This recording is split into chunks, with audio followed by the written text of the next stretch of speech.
자, 6장에 무형자산 하겠습니다. 참고로 이 무형자산에서는 이론 문제가 한 문제가 잘 나옵니다. 이론 문제. 그리고 그 이론 문제는 워낙 많이 출제가 되었기 때문에 뭐 새로운 건 없고요. 뭐 이런 세무사나 회계사 이런 시험, 관세사 이런 다른 시험에 나왔던 그 기출문제, 그 기출문제만 몇 개 체크해봐도 됩니다. 워낙 이 출제된 문제가 많기 때문에. 그리고 이제 출제 되는 것이 이제 한 문제 정도 나오는데 그 한 문제가 대개 이론 문제입니다. 물론 이제 뭐 기본이 한 문제인데 뭐 한 문제 더 나올 수는 있습니다. 기본이. 자, 거기 용어의 정의가 있습니다. 일단 정의는 넘어가고요. 그 적용 범위를 보시겠습니다. 거기 보면 이제 첫 번째 컴퓨터로 제어되는 기계장치. 요즘은 이 기계가 어떻습니까? 컴퓨터 시스템이 다 이래 결합되어 있어 가지고 컴퓨터로 이 기계를 조작한다 이 말이에요. 그래서 이제 이 기계를 조작하는 데는 이 컴퓨터로 이 조작을 한다 이 말이에요. 자, 그런 경우입니다. 자, 그런 경우에 1번에 보시면은 기계가 특정 그 소프트웨어가 없으면 가동이 불가능하다. 이 기계는 컴퓨터 소프트웨어가 있어야만이 이 기계가 작동을 한다. 뭐 로봇 같은 것이 다 뭐 프로그램이 있어야 작동을 하죠. 그렇다면은 이거는 뭘로 처리한다? 유형 자산으로 해결 처리한다. 컴퓨터로 제어되는 기계 장치는 뭘로 처리한다? 유형 자산으로 처리한다. 유형 자산. 자, 이번에 컴퓨터 운영 시스템에도 동일하게 적용한다. 관련된 하드웨어의 일부가 아닌 소프트웨어는 무형자산을 처리한다. 이제 이게 뭐냐면 이 소프트웨어 얘는 무형자산으로 처리한다. 이 말은 컴퓨터를 구입했다. 그러니까 컴퓨터는 뭐예요? 컴퓨터는 뭐예요? 컴퓨터는 자, 컴퓨터 한 대 샀다. 컴퓨터 한 대 구입했다. 그 50만 원 주고 구입했다 한 대. 이거는 뭐야? 유형자산이란 말이에요. 그러면 컴퓨터 구입할 때 그 하드에 깔려 있는 이런 운영 체제 있죠. 깔려 있잖아요. 그럼 그런 걸 다 통틀어서 그거는 뭐다? 유형자산이다. 근데 컴퓨터 구입하고 나면은 내가 필요에 의해서 소프트웨어를 구입해가 깔죠. 깔잖아요. 뭐 한글이라 이런 거 깔아야 되잖아요. 그럼 그거를 돈을 주고 구입해가 깔았다. 그러면 그거는 뭐다? 무형 자산이다. 이런 이야기. 그래서 뭐 1번, 2번 뭐 그 정도 보시면 되고요. 시험에는 한 번 나온 적이 있습니다. 이게. 알겠죠? 그러면 이제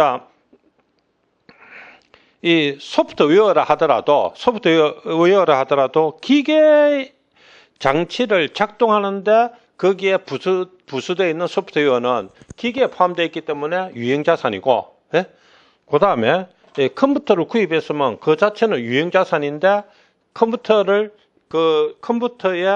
원래부터 실려 있는 운영체제라든지 그런 건 다 통틀어서 유형자산이고, 우리가 필요에 의해서 소프트웨어를 우리가 구입해가 설치하죠. 그런 것은 이 구입해가 설치하잖아요. 그러면 그건 무형자산이다. 그 정도고요. 그 무형자산의 종류가 있습니다. 그 종류인데 1번에 브랜드명, 제호, 출판 표제. 제호 같은 거는 이제 뭐 이름을 말합니다. 출판 표제는 뭐예요? 출판 표제.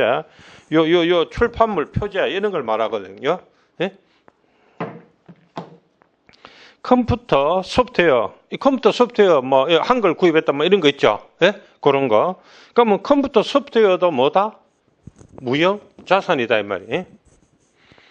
그다음에 라이선스, 프랜차이즈, 저작권, 특허권, 기타 뭐 이런 산업재산권, 용역, 운영권, 이런 건 뭐예요?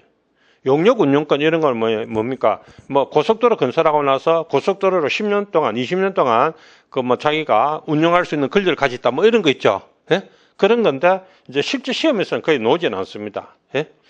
그다음에 기법, 개발, 방식, 모형, 설계, 시제품. 이 6번이 뭐냐면 이 6번이 그 개발과 관련했습니다. 이 6번이 개발비하고 관련해서 나오는 겁니다. 이 6번이. 좀 있으면 개발비가 나옵니다. 그럼 7번에 개발 중인 무형자산, 이런 것이 무형자산에 해당이 된다 하는 이야기, 해당이 된다. 자, 그 다음에 무형자산의 정의를 보시기 바랍니다. 자, 무형자산 정의, 갈로 1번에 보시면은,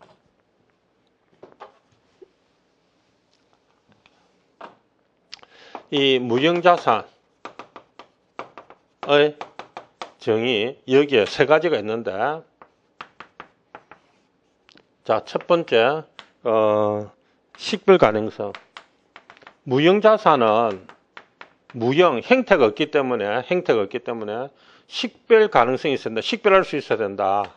두 번째는, 자원에 대한 통제, 즉, 기업이 통제하고 있어야 된다. 그러니까 이 무형자산 내 거야. 이렇게 통제할 수 있어야 된다는 거죠.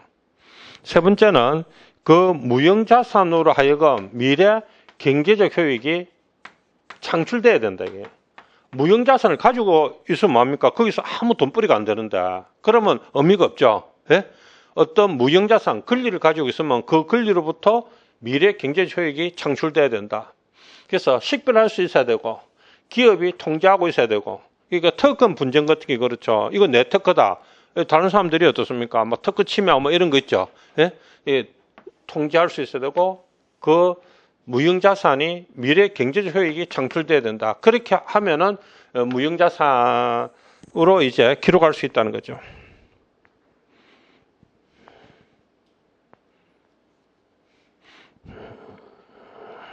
자, 2번은 뭐냐면, 무형자산의 정의를 충족하지 않는다면 그럼 어떻게 하느냐? 무형자산의 정의를 그 밑에 139페이지 맨 밑에 그 박스 안에 2번에 보세요. 무형자산의 정의를 충족하지 않으면 그럼 어떻게 하느냐? 그 뭐라 해놨습니까? 발생 시점에 비용으로 기록한다 이 말이에요. 발생 시점에 비용으로 기록한다.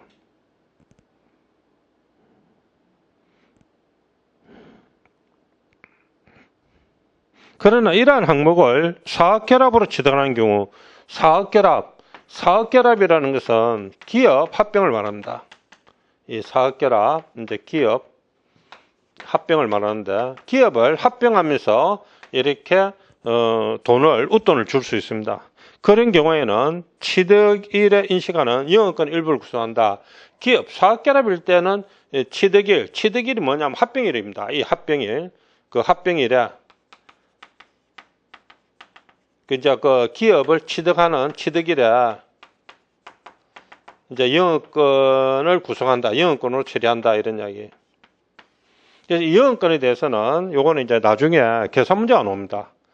그래서 시험 문제가 이제 두 문제가 나올 때는 요 이론 문제가 하나 나오고 또 영업권에 관한 계산 문제가 하나 나올 수가 있습니다. 참고로 영업권에 대한 계산 문제는 기출 문제가 좀 있거든요. 그건 기출 문제만 풀어보시면 됩니다.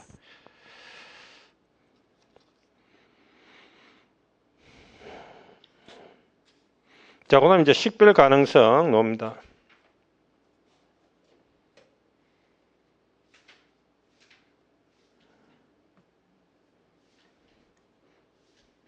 자, 식별 가능성.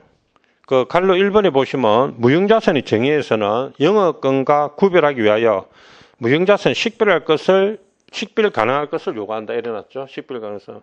이제 그 말이 뭐냐면 이 영업권은 일종의 그 권리금이기 때문에 식별이 좀 어렵습니다. 이 식별하기가. 그래서 그 영업권과 구별하기 위해서 무형자산이 식별 가능할 것을 요구한다. 이래놨습니다.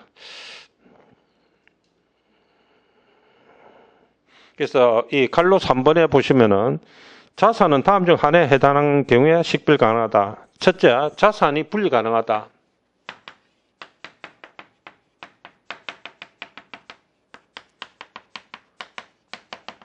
자산이 분리할 수 있으면은 그거는 식별할 수 있다고 본다 이 말이죠. 그러니까 우리가 이제 특허권 같은 경우에는 그 특허권이 어떻습니까? 우리가 개별적으로 이렇게 특허권을 다른데 빌려주기도 하고, 예? 특허권을 다른데 팔 수도 있죠. 그렇죠. 특허권을 빌려주기도 하고 특허권을 팔아먹기도 하죠. 그런 경우에는 어떻습니까? 예, 분리 가능하다 이 말이에요. 예?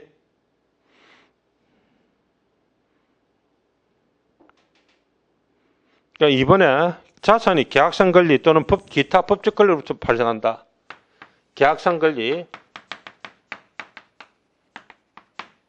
기타 법적 권리,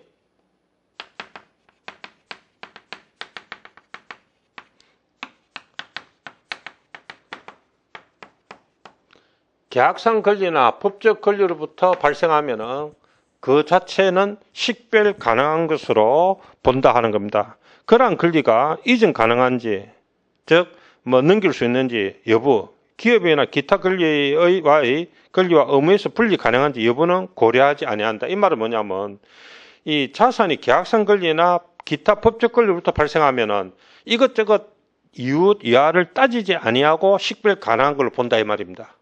예? 여기서 시험에 한번 나왔습니다. 요 이론 문제. 만약에 이론 문제 나오면 여덟로 나옵니다. 예? 그러니까 계약상 권리, 법적 권리로부터 발생하면은 그것이 뭐 이전이 가능한지 분리가 가능한지 이런 여부는 따지지 않는다는 겁니다. 계약상 권리나 법적 권리로부터 발생하면 그 자체가 뭐다? 식별할 수 있다 이래 본다 이 말.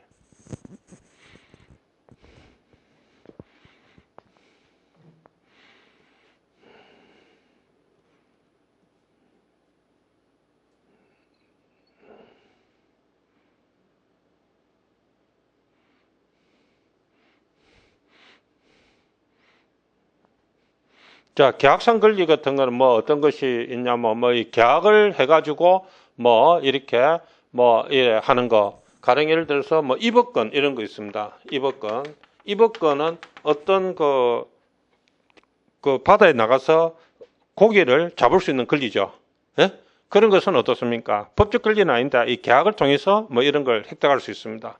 그 법적 권리 같은 것은 이제 특권 같은 것은 법이 보호를 하죠.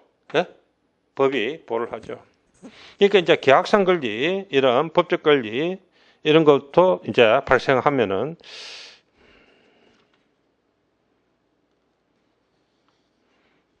자, 그 다음에 이제 통제라고 해놨습니다. 통제. 자, 통제. 1번에 보면 제3자의 접근을 제한할 수 있다면 기업이 그 자산을 통제하고 있는 것이다. 이 말은 이 권리는 우리 겁니다. 왜 제3자가 예? 이 권리를 가져가려 하느냐. 예? 우리가 제3자의 접근을 제한할 수 있다. 이건 우리 거다. 이렇게 할 수 있다면 그 기업이 그 자산을 통제하고 있다. 이 말. 그래서 이번에 보면 통제 능력은 법원에서 강제할 수 있는 법적 권리에서 나오며 법적 권리가 없는 경우에는 통제하기가 어렵다 이 말이죠. 그러나 다른 방법으로도 미래 경제 효과를 통제할 수 있기 때문에 마지막 줄입니다. 권리의 법적 집행 가능성이 통제의 필요 조건 아니다. 이런 게 시험에 나옵니다. 그럼 시험이 어떻게 나오겠습니까? 권리의 법적 집행 가능성이 통제의 필요 조건에 해당한다. 이래 놓을 수 있죠. 예? 그러니까 꼭 법적으로 집행 가능성이 통제의 필요 조건은 아니다. 예? 그거 한번 놓은 적이 있습니다. 시험에 한번 놓은 적이 있습니다.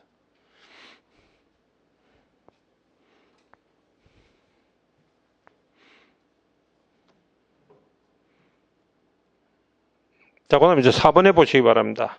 4번에 보시면 기업은 숙련된 종업원으로부터 구성된 팀을 보유할 수 있고 교육훈련을 통해서 습득된 미래 경제력을 가져들 수 있는 종업원의 기술 향상을 식별할 수 있다. 기업은 또한 그러한 숙련된 기술을 계속해서 이용할 수 있을 것으로 기대할 수 있다. 그러나 이 기업은 숙련된 종업원이나 교육훈련부터 발생하는 미래 경제 효익에 대해서는 일반적으로 무형자산의 정의를 충족하기에는 충분한 통제를 가지고 있지 않다. 이 말이 뭐냐면 우리 기업이 숙련된 종업원이 있고 그 숙련된 종업원은 아주 그 우수한 능력을 가지고 있다 이게. 예? 그래서 이러한 숙련된 종업원을 어떻습니까? 무형자산으로 인식할 수 있느냐 하는 겁니다. 그건 인식할 수 없다는 겁니다. 왜? 이런 숙련된 종업원도 기업이 충분한 통제를 가지고 있지 않다 이래놨죠. 왜 충분한 통제를 가지고 있지 않느냐? 그 숙련된 종업원이 어떻습니까? 네, 다른 데 갑니다 하면서 가버리면 통제가 안 되죠. 그러니까 뭐 할 수 있다? 다른 회사에 예? 좋은 대우로 스카우트 될 수 있다 이 말입니다. 그래서 이제 이 말은 뭐냐면 우리 여기에 아주 그 우수한 종업원들이 있다. 이 종업원의 가치가 돈으로 따지면 한 1,000억 정도 된다. 예? 이거를 무형자산으로 인식하자. 이렇게 할 수 없다는 겁니다. 예?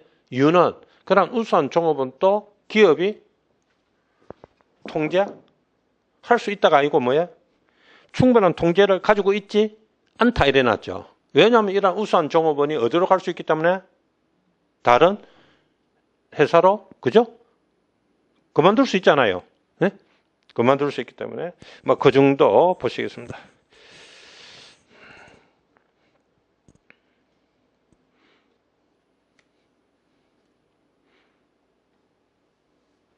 자,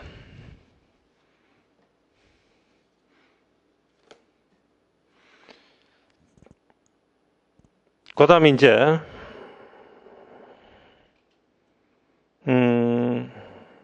3번에 미래경제주의 보시기 바랍니다. 3번에 미래경제주의. 자, 통제에 대해서 말씀드리고요. 미래경제주의. 자, 이 미래경제주의는 여러 가지로 나타납니다. 1번에 보시면 매출이 증가하거나 또는 원가가 절감하거나 예? 이런 것이 뭐다?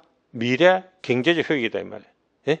장래에 매출이 증가한다든지 또는 어떻습니까? 원가가 절감되는 것도 미래경제적 효익이다.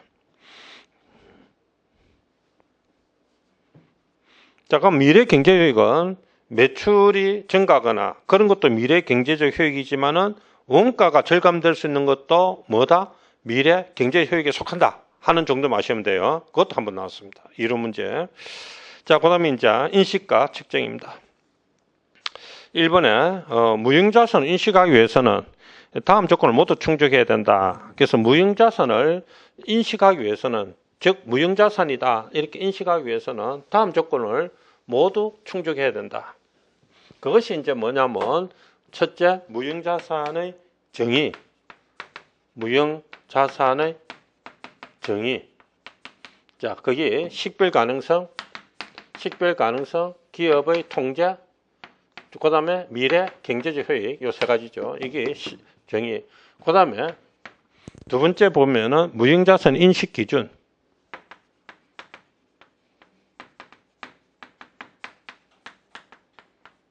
이 두 가지 다음의 조건을 모두 충족한 사실을 기업이 제시해야 된다. 그러면 이것을 무형자산의 인식이다. 무형자산을 장부에 인식할 수 있다.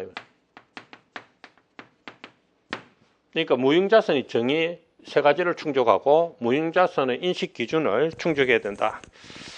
자, 무형자산 인식 기준은 그 142페이지 보면은 맨 위에 6번에 두 가지가 나와 있습니다. 자산에서 발생한 미래 경제이익이 기업에 유입될 가능성이 높다. 원가를 신뢰성 있게 측정할 수 있죠. 요거는 무형자산뿐만 아니고 모든 자산의 인식 기준이 이렇습니다. 예? 그 두 가지는. 자, 그럼 다시 앞으로 와서 계속해서 보겠습니다.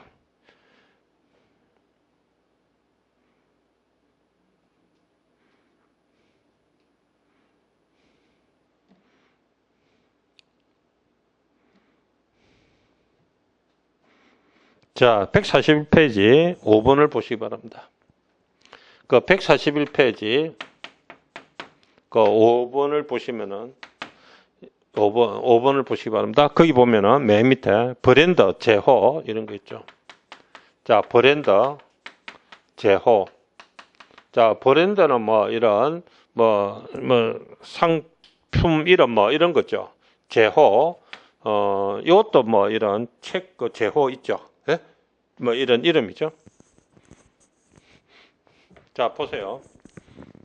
제호 한 권으로 끝내는 예? 이런 거. 제호. 예? 한 권으로 끝내는 이러지 말고 반 권으로 끝내는 뭐 이랬으면 하여튼 한 권으로 끝내는 예? 이름. 그죠? 그 출판 표제. 여기 아주 시험이 잘 나옵니다. 예? 고객 목록. 그리고 이와 실제로 유사한 항목, 관료에 외부에서 취득하였는지 또는 내부에서 취득하였는지에 관계없이 에 대한 지출이나 완성 후의 지출, 그러니까 취득이나 완성 후의 지출, 취득 또는 완성 후의 지출. 그러니까 브랜드 제호, 출판 표제, 고객 목록, 취득 또는 완성한, 뭐 자기가 살 수도 있고 자기 스스로 만들 수도 있겠죠. 샀던, 만들었던 취득 또는 완성 후의 지출입니다. 후의 지출. 후의 지출은 발생 시점에 항상 단기 손익이한다. 발생 시점에 항상 단기 손익으로 인식한다. 이제 여기서 이제 단기 손익이라는 것은 그 비용으로 비용을 말합니다. 그러니까 단기 손익으로 인식한다 할 때 이 단기 손익은 어떨 때는 비용을 말하고 어떨 때는 수익을 말하는 경우가 있는데 요거는 이제 비용을 말하는 겁니다. 자, 이런 것이 시험에 나오면은 상당히 알기가 어려운데 기출문제에 있습니다. 브랜드, 제호, 출판 표제, 고객 목록, 취득이나 완성 후의 지출. 국제기획 기준은 이렇습니다. 무형자산은 취득이나 완성 후의 지출이 뭐야? 후속 지출이에요. 예? 예? 후속적으로 나가는 후속 지출은 국제회계 기준의 입장은 유형자산 같은 경우는 좀 달라요. 유형자산 같은 경우는 후속 지출은 실무자가 판단을 해라. 자산의 인식 기준을 충족하면 자산 처리하고, 예? 그렇지 않으면 비용 처리해라. 예? 실무자가 판단하라. 그런 입장인데, 이 무형자산은 이런 후속 지출은 대부분이 자산 인식 기준을 충족하지 못한다는 거예요. 국제의 기준이 판단할 때. 그래서 발생 시점에 항상 뭘로 처리해라? 비용으로 처리해라는 겁니다. 네?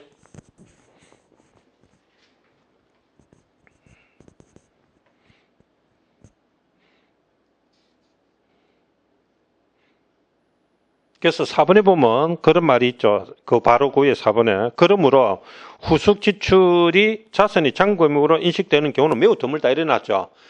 이 말은 뭐냐면 무형자산은 국제회계 기준이 볼 때 후속 지출이 취득원가에 포함될 정도, 잔금액에 포함될 정도의 지출은 거의 없다는 겁니다. 예? 그렇기 때문에 이런 것은 취득 또는 완성 후의 지출입니다. 후속 지출은 발생 시점에 항상 뭐로? 비용으로 처리해라. 이런 문제 요대로 놓으면 돼요. 요대로. 예? 요대로. 근데 여기 시험에 나오면 내가 받는지 안 받는지도 모르고 또 항상 이 말이 들어가기 때문에 마치 꼭 뭐처럼 보입니까? 틀린 것처럼 이래 보입니다. 예? 기출문제 이런 거 나옵니다. 그래서 이제 한 번 더 이야기할게요. 이 무형자산은 이런 문제 한 문제 잘 나온다 했죠. 그거는 나중에 지금 이렇게 잘 몰라도 나중에 간세사나 다른 시험에 출제된 문제 있죠. 예? 기출 문제 한 10문제만 이래 탁탁탁 체크해 보면 거의 거기서 다 나오는 겁니다. 예? 그리고 이래 이제 이런 문제가 나왔구나 이걸 자꾸 인식을 하면은 쉽게 맞출 수 있습니다. 나중에 보시면. 자, 그다음에 142페이지 넘어가서 6번, 7번. 7번에 보시면 무형자산을 최초로 인식할 때는 원가로 책정한다. 이런 것도 시험에 나옵니다. 시험에 요대로 이렇게 나옵니다. 원가로 책정한다. 자, 그다음 개별취득입니다. 개별취득. 개별취득이라는 것은 뭐예요? 무형자산이 걸린데 이런 무형자산도 돈을 주고 개별적으로 내가 살 수 있죠. 네? 자동차 돈 주고 사듯이 무형자산 또 얼마든지 돈을 주고 내가 이래 살 수 있단 말입니다. 예? 다만 이런 유형자산, 토지나 건물, 기계, 자동차 이런 거는 워낙 거래되는 시장이 많기 때문에 쉽게 이렇게 돈 주고 살 수 있지만 무형자산은 어떻습니까? 이런 눈에 보이는 시장, 이런 활성 시장이 잘 없거든요. 예? 그러다 보니까 무형자산도 돈을 주고 쉽게 자동차 사듯이 살 수 있나 이런 느낌을 가질 수는 있는데 개별취득이라는 것이 그런 데 돈을 주고 살 수 있다 이 말이에요. 자, 일반적으로 그 박스에 보시기 바랍니다. 일반적으로 무형자산을 개별취득하기 위해서 지급하는 가격은 그 자산이 갖는 기대 미래 경제효익이 기업에 유입될 확률에 대한 기대를 반영할 것이다. 2번에 보시기 바랍니다. 즉 기업은 유입의 시기와 금액이 불확실하더라도 요 동그라미 요 2번이 시험에 나옵니다. 기업은 유입의 시기와 금액이 불확실하더라도 미래 경제 효익의 유입이 있을 것으로 기대한다. 이 말은 뭐냐면 내가 돈을 주고 무형자산을 구입했다는 것은 이 무형자산으로 하여금 우리 기업의 미래 경제 효익이 나올 것이라고 기대하고 돈을 주고 산다는 이 말입니다. 예? 기대한다. 따라서 여기 이제 시험에 나옵니다. 개별 취득하는 무형자산은 여기 따라서 개별 취득하는 내가 돈을 주고 무슨 무형자산 권리를 샀다. 개별 취득하는 무형자산은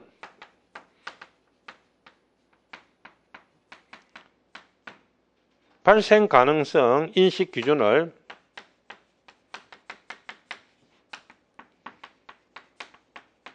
항상 충족하는 것으로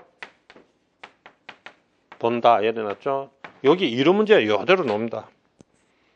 자, 이 말은 무슨 말이냐면은 우리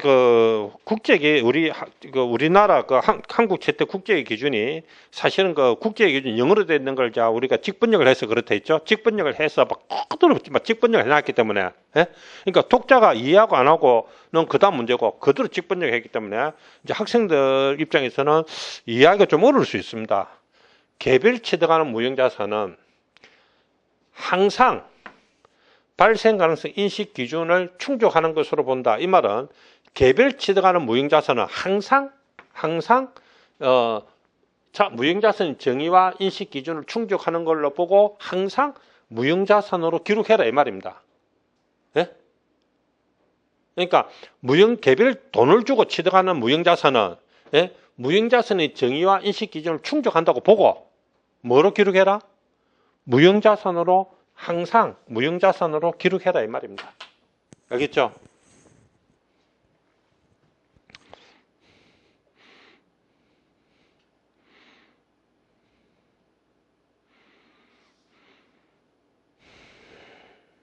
자, 그 밑에 개별 취득하는 무형자산 원가 구성 항목입니다. 자, 1번에 구입가격.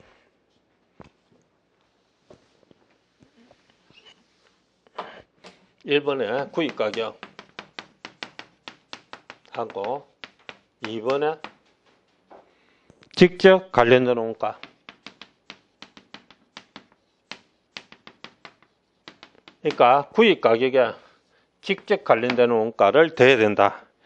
자, 구입가격에 보면은 매입 할인가 리베이트는 차감하고 요거는 이제 유형자산에서도 이런 것이 나왔죠. 예? 매입 할인 리베이트는 차감하고 또 수입 관세라 해놨는데 사실은 하여튼 관세가 있다면 관세는 돼야 되고 환급할 수 없는 재세금을 포함한다. 만약에 이 구입과 관련한 세금이 있다면 세금도 포함한다 이 말입니다. 예? 그리고 이제 리베이트 받은 것은 차감한다 이 말이고 직접 관련되는 원가 보시기 바랍니다. 자, 직접 관련되는 원가 그 밑에 세 가지가 있습니다. 자, 종업원 급여. 그러니까 관련되는 종업원 급여, 직접 관련되는 원가, 그 다음에 전문가 수수료. 이거는 전문가 수수료라는 것은 무형자산도 이런 소개를 받으면은 중개 수수료 같은 거 이런 걸 말하는 거죠. 그 다음에 그 자산이 적절하게 기능을 발휘하는데 하는지 검사하는데 발생한 원가, 검사원가 이런 것을 말합니다. 자, 이런 것이 직접 관련되는 원가다. 그런데 이제 요 모형을 잘 보시면은 유형자산에서 공부했던 거하고 거의 같죠. 예? 그래서 이런 것은 유형자산에서는 시험에 잘 나오는데 무형자산에서는 그냥 참고로 보시기 바랍니다. 무형자산에서는 시험에 여기 잘 나오지는 않습니다. 그 다음에 3번에 보시기 바랍니다. 무형자산 원가에 포함되지 않는 지출이에 광고비, 교육훈련비, 3번에 일반 관리비, 예? 이런 건 어디에도 있었습니까? 유형자산 파트에도 있었죠. 예? 그래서 주로 시험이 여기서는 어디서 주로 나오냐면 무형자산보다는 유형자산 파트에서 주로 나옵니다. 이게 유형자산에도 있기 때문에. 그 다음에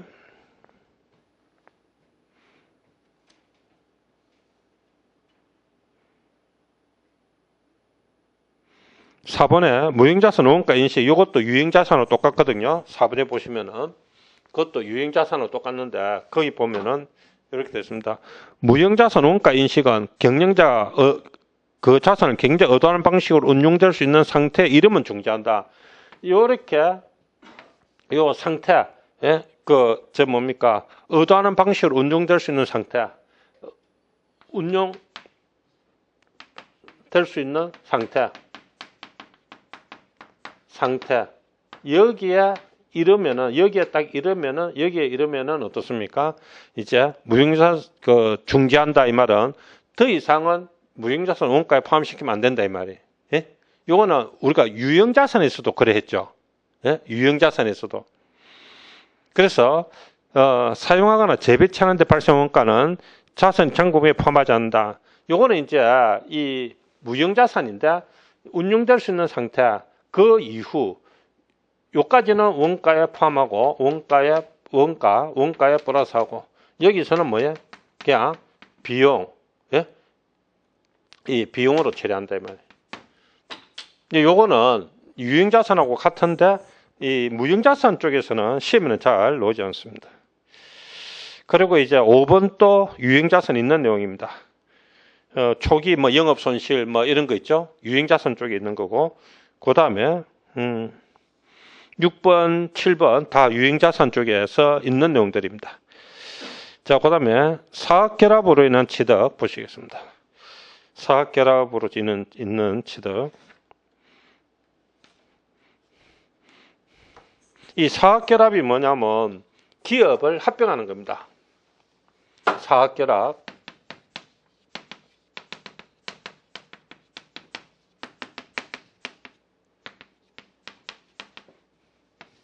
이 기업을 합병하면서 어떤 기업을 합병하면서 그 회사가 가지고 있는 무형자산을 내가 가져오는 거죠. 그죠? 그때 내가 어떤 회사를 합병하는데 그 회사가 가지고 있는 무형자산을 내가 가져올 때 내 장부에 어떻게 기록하느냐 하는 거죠. 예? 그걸 적어 놓은 거예요. 예? 자, 1번에 뭡니까?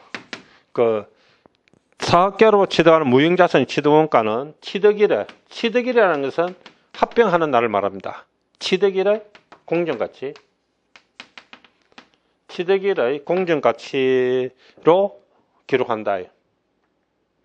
그러니까 이 합병을 하는데 어떤 회사가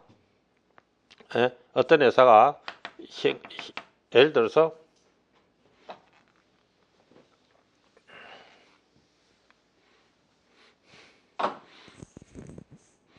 이렇게 하는 거예요. 예를 들어서 매출 채권이 100원이고 건물이 200원이고 특허권이 100원이고 예를 들어서 차입금이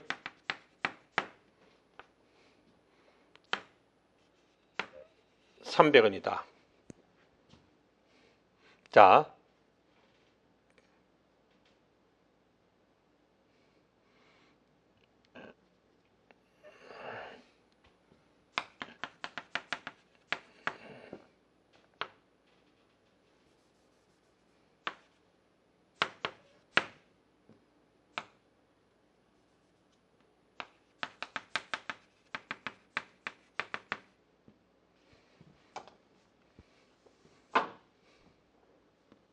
자, 이런 회사가 있다. 자, 이런 회사가 있습니다. 자, 이런 회사가 있는데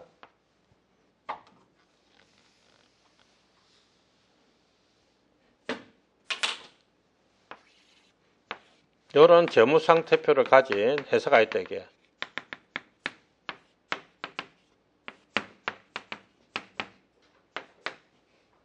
그런데 요거는 장부금액이다. 이게. 장부금액. 이거는 뭐다? 장부금액이다. 그래서 이제 이 공정가치로 보면은 이 재무상태 이 공정가치로 따지보면은 이걸 공정가치로 따지보면은 매출 채권은 공정가치가 100원이고 건물은 공정가치가 예를 들어서 장부에는 200원 되는데 공정가치는 예를 들어서 뭐 250원이고 특허권은 장부에는 200원인데 이 공정가치를 따지면 이 특허는 뭐 예를 들어서 가치가 뭐 한 300원쯤 된다. 그 다음에 차익금은 공정가치가 내나 300원이다. 그리고 이제 우리가 기업을 합병할 때는 이 자본금, 자본잉여금 이런 것은 우리가 가지고 오는 게 아니고 우리가 가지고 오는 것은 자산과 부채를 가지고 오는 겁니다. 우리가 가지고 오는 것은 뭘 가져온다? 자산과 부채를 가져오거든요. 그렇기 때문에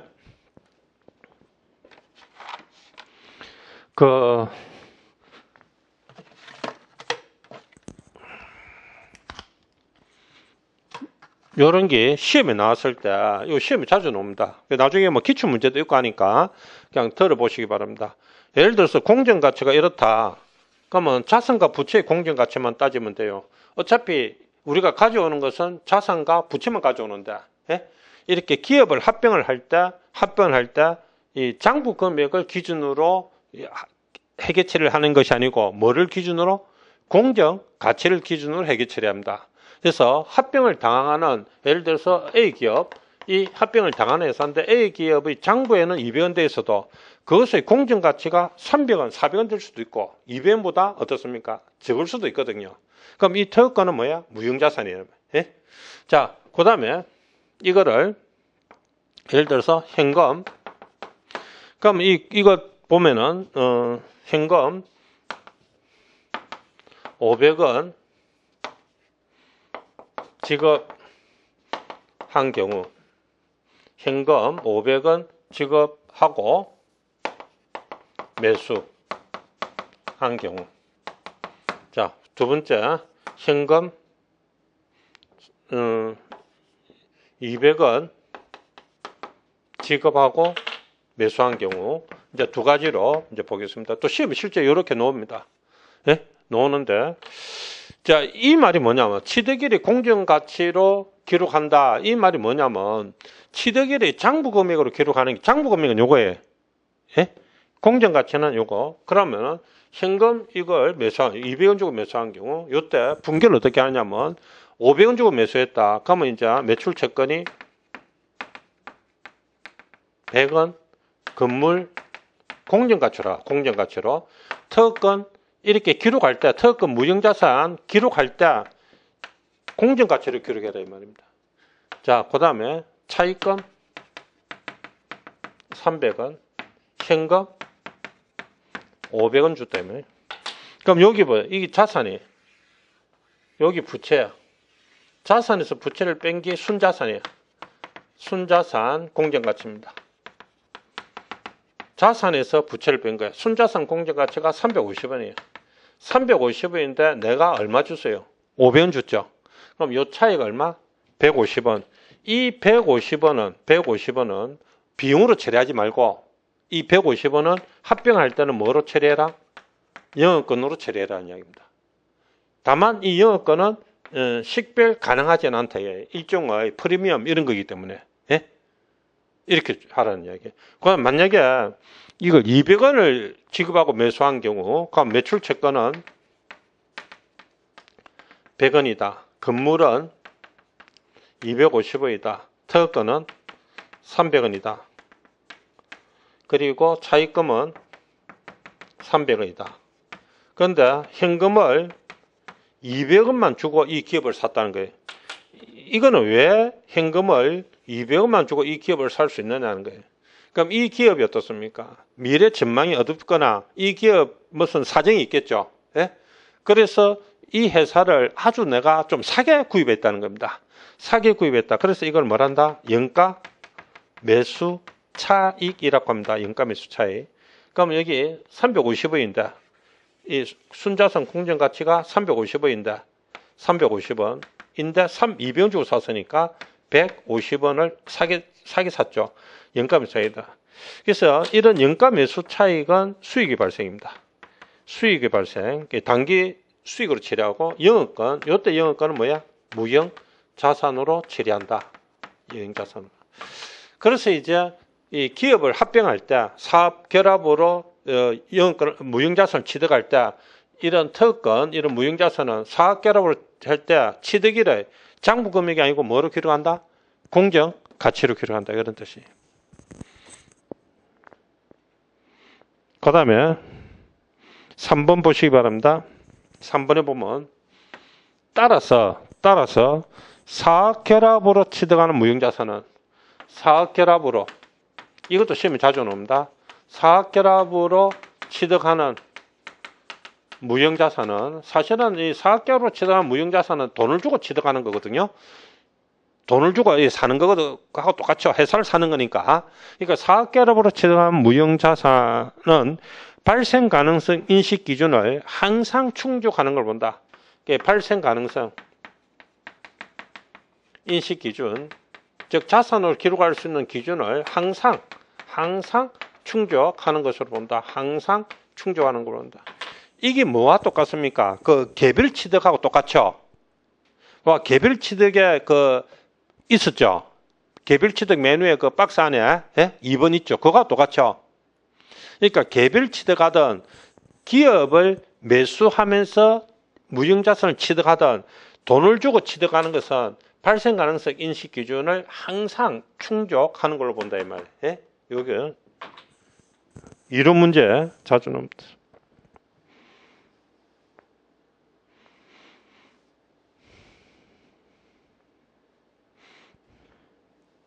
그래서 4번도 뭐 똑같은 말입니다. 두 번째 줄에 따라서 사학결합으로 취득한 무형자산은 신뢰성 있는 측정 기준을 충족하는 것으로 항상 간주된다.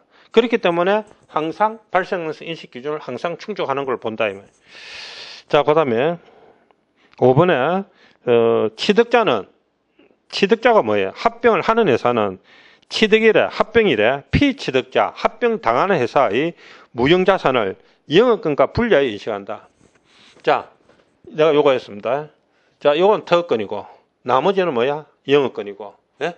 그러니까 특허권하고 영업권을 분리해서 인식을 했죠. 예? 특허권도 무형자산이고 영업권도 뭐다? 무형자산이다. 예?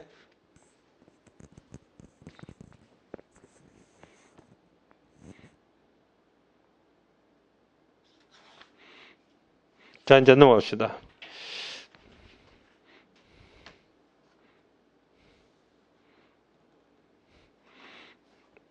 진행 중인 연구개발 프로젝트의 취득 후 지출.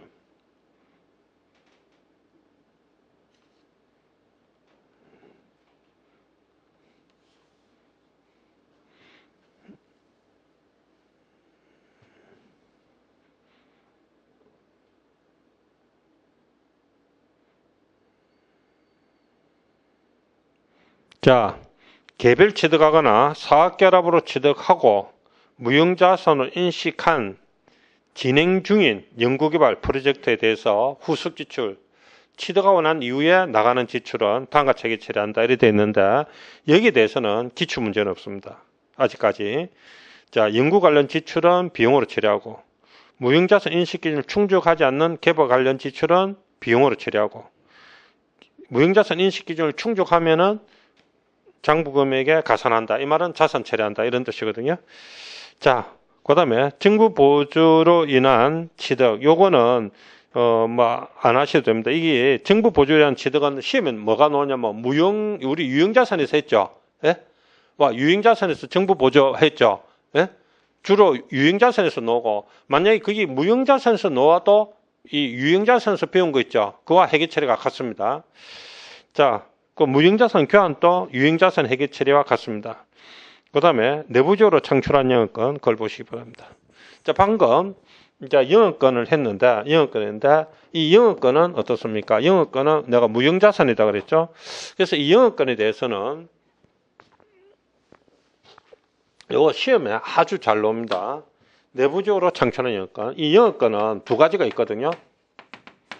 첫째, 그 내부적으로 창출한 영업권이 있고,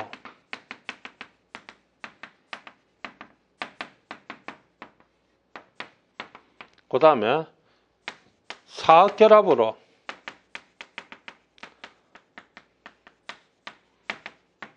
취득한 영업권이 있습니다. 이제 사학결합으로 취득한 영업권이 이제 방금 했던 요거죠. 영업권, 요거. 그러면 사학결합으로 취득한 영업권, 요거는 사학결합으로 취득한 영업권은 요거는 무형자산입니다. 무형자산이다. 내부적으로 창출한 영업권, 요거는 무형자산으로 인정하지 않습니다. 요거는 내부적으로 창출한 영업권은 무형자산으로 인식하지 않습니다. 그래서 내부적으로 창출한 영업권은 자산으로 인식하지 아니한다. 1번에 그렇게 돼 있죠. 여기 기출문제 보면 굉장히 많습니다. 그래서 이거는 뭐냐면 내부적으로 창출한 영업권은 자기 스스로 자기 창설 영업권이다. 자기 창설 영업권, 자기 스스로 창설했다. 이렇게 해서 자기 스스로 창설한 영업권이라서 이 자산 인식하지 않는데, 이 말이 뭐냐면 회사가 이래 경영을 하다 보면 이 권리금이 형성되게 됩니다. 가령 예를 들어서 우리 회사 지금 당장 팔면은 권리금 얼마쯤 받을 수 있느냐 이런 물어봤을 때 뭐 지금 당장 팔아도 권리금 한 10억 원, 한 100억은 받을 수 있습니다. 그러면 사장이 어떻습니까? 그래, 권리금 100억이나 받을 수 있나? 그럼 우리 재무제표에 발표할 때 권리금 100억 받을 수 있다고 올리자 이렇게 하지는 못한다 이 말입니다. 자, 우리에서 지금 팔면 권리금 한 100억 받을 수 있다. 그러면 재무상태표에 권리금 받을 수 있다. 권리금, 즉 영업권을 100억이라고 적자 이래 못한다는 겁니다. 그래서 자산으로 기록할 수는 없다 이 말입니다. 그리고 사학결합으로 취득한 영업권은 이제 이런 식으로 영업권 자산으로 기록할 수 있다는 거죠. 예? 그래서 요거는 사학결합으로 취득한 영업권은 어떻습니까? 이건 유상취득이거든요. 유상취득 영업권이거든요. 즉 사학결합으로 취득해서 내가 돈을 주고 샀다 이 말이에요. 그렇죠? 자, 그 다음에 이제 내부적으로 창출한 무형자산이 있습니다. 자, 그러니까 내부적으로 창출한 영업권이 있고 내부적으로 창출한 무형자산이 따로 있거든요. 자, 11번 여기서 시험에 많이 나오는데 잠시 후에 하도록 하겠습니다.